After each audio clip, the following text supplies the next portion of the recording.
Banner story ng Manila Standard natin. Most Pinoys are ready to defend the Philippines. Aba, nagpa-survey ang OCTA, Colonel.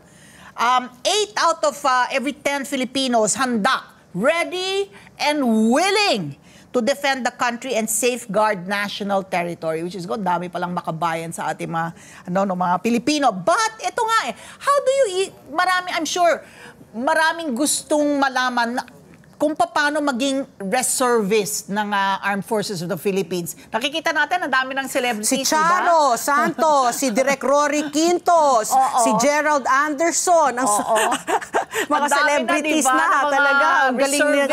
Galing ng marketing, no? So, nakakainganyo. Apart from yung, di ba, sinagot mo, oo, I'm ready to defend the Philippines against foreign aggressors. But more than that, nako, magiging reservist ako. How do we go about that? At saka anong age limit? Yes, ma'am, no. Una po sa lahat, nagpapasalamat muna kami sa mga ating kababayan, no, mga Pilipino po na nagsasabi nga po na 8 out of 10 Filipinos trust the AFP and 7 out of 10 Filipinos are willing to fight with the AFP. And napakalaki po itong nakakataba po ng puso sa bawat miyembro po ng Sandatahang Lakas ng Pilipinas na pinagkakatiwalaan po kami at nais po nilang sumama sa ating hanay. Nakikita po, no, yung sense of patriotism and nationalism po natin ay nag-aalab po talaga ang puso ng bawat mamamayang Pilipino dito. So with the reservists po, ma'am, no, tatanggalin lang po natin yung notion na yung reservist po ay talagang dadalhin sa front lines and makikipaglaban. So meron po silang training din na i-handle. Una po sa lahat, mamimili sila kung Air Force, Army, or Navy. But to their capacity, ma'am, they can help us out. So yung mga lawyers po can help us in our legal battles.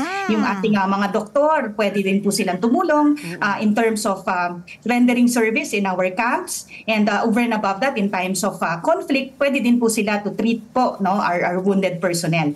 So marami pong ibang tranches, iba't iba kung ano po yung kanilang specializations and skill set, they can offer to the table po, no, as reserve forces. So alam po natin na itong mga ating kababayan, professionals po sila, they have their own jobs as well.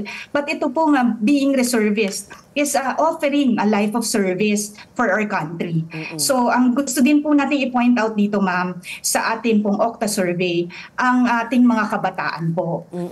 Sana po, with the demographics that have been shown, ito pong mga age limit po na medyo mature, ang napakataas po ng pagsuporta sa Sandatahang Lakas ng Pilipinas. So ang gusto po din natin dyan, ang atin pong mga kabataan ay mahimok po, no, na to live a life of service as well. So they can join us po, pwede po silang mag-enlist, pwede po silang mag-join as officers, no, they can enter PMA or OCS, and meron din po dyan, no, syempre, ang pag-join po sa ating ROTC para po nandyan po ma-inculcate sa kanila ang disiplina at ang pagmamahal sa ating bansa and by rendering services to our nation. I'm just curious, Colonel, if you're actively recruiting mga reservists or it's purely voluntary?